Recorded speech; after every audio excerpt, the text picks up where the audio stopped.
Have you ever seen an argument where someone attacks a person instead of their ideas? Or where they totally twist someone's words to make them sound wrong? If so, you've just witnessed a logical fallacy. Today, we're diving into two sneaky tricks people use in debates, ad hominem and straw man, so you can spot them and think more critically. What are logical fallacies? Logical fallacies are errors in reasoning that make arguments weak or misleading. They don't actually prove a point, but they can trick people into believing bad arguments. And now, let's look at our first fallacy, ad hominem. What is ad hominem? Ad hominem is when someone attacks a person's character instead of addressing their argument. Why is it a problem? Just because someone has flaws doesn't mean their argument is wrong.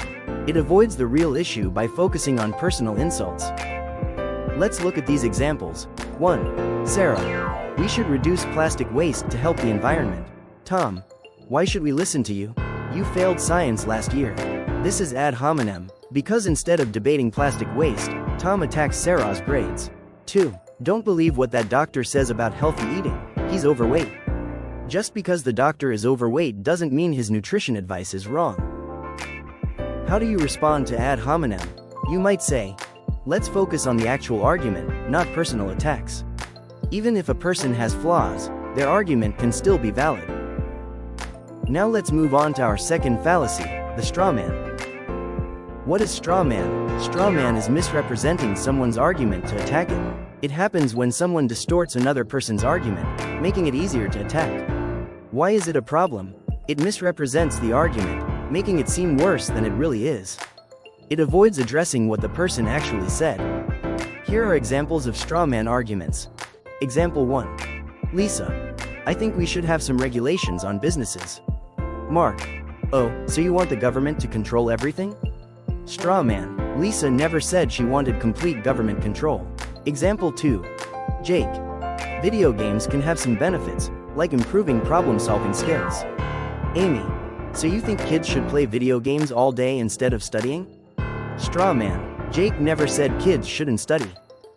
Respond to a straw man argument by saying, that's not what I said.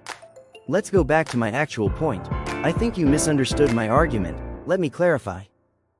Why should you care about logical fallacies? Because they can trick you into believing weak arguments. When you recognize ad hominem and straw man fallacies, you can avoid being misled by personal attacks or distortions. Think critically and stay focused on the real issue. Win debates by recognizing and calling out weak reasoning. Trivia. The term straw man comes from the idea of building a weak, flimsy version of an opponent's argument, like a scarecrow made of straw, just to easily knock it down. Ad hominem is Latin for to the person or against the man. Instead of addressing the argument itself, an ad hominem attack targets the person making the argument, their character, motives, or credibility rather than engaging with their actual claims. And that wraps up our video lesson for now. Thanks for watching. If you're ready to test what you've learned, check out the quick quiz in the next video. See you there.